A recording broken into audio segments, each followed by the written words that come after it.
Hello बच्चों, आपका स्वागत है हमारे चैनल में।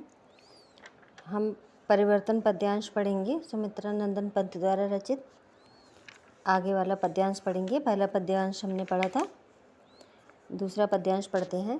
हाय सब मिथ्या बात, आज तो सौरभ का मधुमास, शिशिर में भरता सूनी सांस, बही मधु ऋतु की गुंजित डाल, झुकी थी जो यौवन के भार, अकिंचनता में निज तत्काल, सिहर उठती जीवन है भार। आज पावस नद के उद्गार, काल के बनते चिन्ह कराल, प्रात का सोने का संसार, जला देती संध्या की ज्वाल, अखिल यौवन के रंग उभार, हड्डियों के हिलते कंकाल, कचों के चिकने काले ब्याल, केंचुली कांस सिवार, गूंजते हैं सबके दिन चार, सभी फिर हाहाकार। चलिए बच्चों, शब्द अर्थ देखते हैं। शिशिर माने जाड़ों की ऋतु, मधु ऋतु माने बसंत, अकिंचिंता माने निर्धनता, पावस नद माने वर्षा ऋतु की नदी, उद्गार माने उमड़ना, कराल माने कठोर या भयंकर, कचो माने केश, सिवार माने काई वाली घास। प्रसंग देखते हैं। कवि परिवर्तन की महत्ता और सत्यता का चित्र प्रस्तुत करते हुए पहले तो प्राचीन स्वर्णिम युग का चित्रण करता है, तत्पश्चात वर्तमान युग की ओर दृष्टिपात करता है। यानी कि पहले वो प्राचीन युग की बात करता है, फिर वर्तमान युग की बात करता है। चलिए बच्चों, व्याख्या देखते हैं। कवि प्रश्न करता है कि हाय सब मिथ्या बात, कि क्या अतीत में वह सब झूठे थे? अतीत के जो दृश्य थे क्या वह झूठे थे? है ना। शिशिर में, आज तो सौरभ का मधुमास, शिशिर में भरता सूनी सांस। आज की स्थिति को देखकर ये विश्वास नहीं होता कि कभी मानव इतना सुखी और संतुष्ट रहा होगा, है ना। उन बातों को याद करके अब ऐसा लगता है जैसे सुगंध भरा बसंत जो है वो शिशिर ऋतु में परिवर्तित हो गया है ना। आज तो सौरभ का मधुमास, शिशिर में भरता सूनी सांस। इनकी बसंत जो था वो शिशिर में परिवर्तित हो गया, बसंत ऋतु शिशिर ऋतु में परिवर्तित हो गए हैं और निर्जनता में गहरी सांसें भर रही है। ठीक है, अर्थात जो बसंत ऋतु है तो बसंत के समान सुखद जीवन शिशिर के समान सूने और दुखी जीवन में बदल गया है। कभी ऐसा कहना चाहता है। वही ऋतुमास की गुंजित डाल, वही मधु ऋतु की गुंजित डाल, झुकी थी जो यौवन के भार। वसंत ऋतु में भ्रमर समूहों से जो गुंजायमान वृक्षों की शाखाएं थीं, जो अपने नव विकसित यौवन के भार से झुकी रहती थीं, है ना। अकिंचनता में निज तत्काल, सिहर उठती जीवन है भार। आज अपनी निर्धनता को देखकर सिहर उठती हैं और सोचने लगती हैं कि अब तो ये जीवन भार बन गया है ना। अपने जीवन को भार समझने लगती हैं। हाँ, आज पावस नद के उद्गार, आज पावन नद के उद्गार, काल के बनते चिन्ह कराल। कवि आगे स्पष्ट करता हुआ कहता है कि समय परिवर्तनशील है।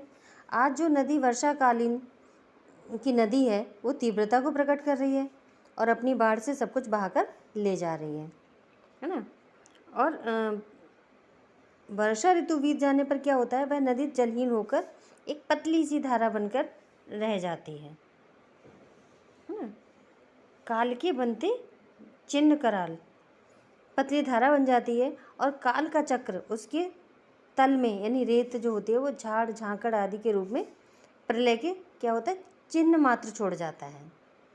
तो उन्हें देखकर क्या लगता है, ऐसा प्रतीत होता है कि कभी वह सूखी नदी भी उमड़कर बाढ़ के रूप में चारों ओर प्रलय ढाती होगी। समय की परिवर्तनशीलता का उदाहरण देते हुए पंत जी ने कहा है कि परिवर्तन सदैव दुखों को दूर करने में बदल जाता है ना।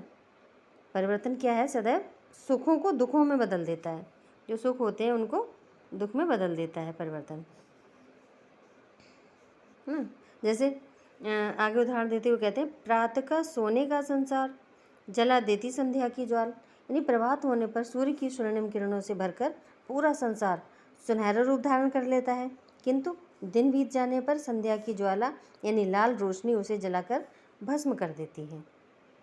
ये उदाहरण देते हैं संसार के परिवर्तनशील होने का। यानी कि एक तरफ से वह सूर्य निकलता है तो सब कुछ स्वर्णिम होता है, सुनहरी आभा होती है, लेकिन वही संध्या समय, शाम के समय लाल रोशनी बनकर उसे भस्म कर देती है।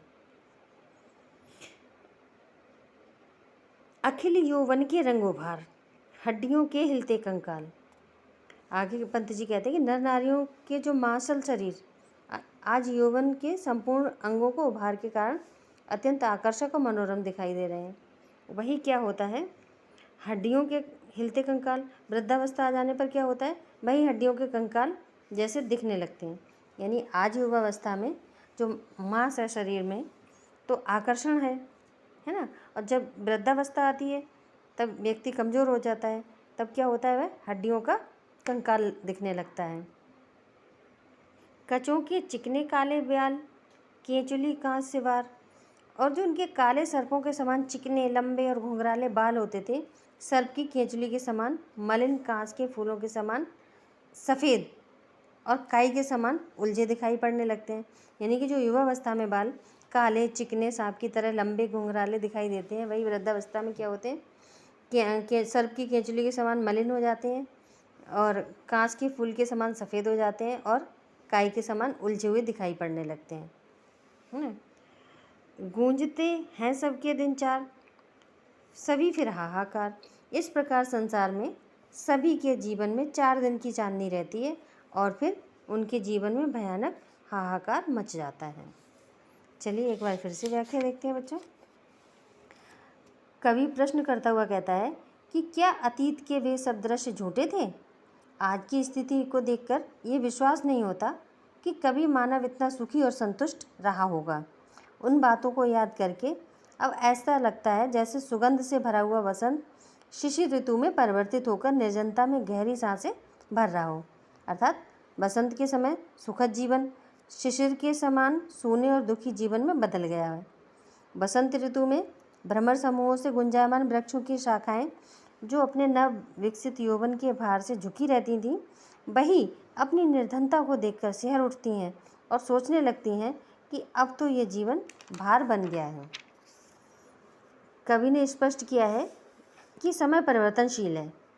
आज जो नदी वर्षाकालीन तीव्रता को प्रकट कर रही है और अपनी बाढ़ में सब कुछ बहाकर ले जा रही है, वर्षा ऋतु बीत जाने पर वह नदी जलहीन होकर एक पतली सी धारा बनकर रह जाती है और काल की चक्र का यानी जो काल का चक्र है उसके तल में रेत झाड़ झंखाड़ आदि रूप में प्रलय के चिन्ह मात्र छोड़ जाते हैं। उन्हें देखकर ऐसा प्रतीत होता है कि कभी वह सूखी नदी भी उमड़कर बाढ़ के रूप में चारों ओर प्रलय ढाती रही होगी, है ना। और समय की परिवर्तनशीलता का उदाहरण देते हुए पंत जी कहते हैं कि परिवर्तन सदैव सुखों को दुखों में बदल देता है। यानी कि परिवर्तन जो है जीवन में वो सुख को दुख में बदल देता है, सुख को दुख में बदलता रहता है। उदाहरण के लिए उन्होंने उदाहरण दिया है कि प्रातः होने पर जब प्रभात होता है, प्रातःकाल होता है, तब क्या होता है, सूर्य की स्वर्णिम किरणों से भरकर पूरा संसार सुनहरा रूप धारण कर लेता है, किंतु दिन बीत जाने पर संध्या की ज्वाला यानी लाल रोशनी उसे जलाकर भस्म कर देती है।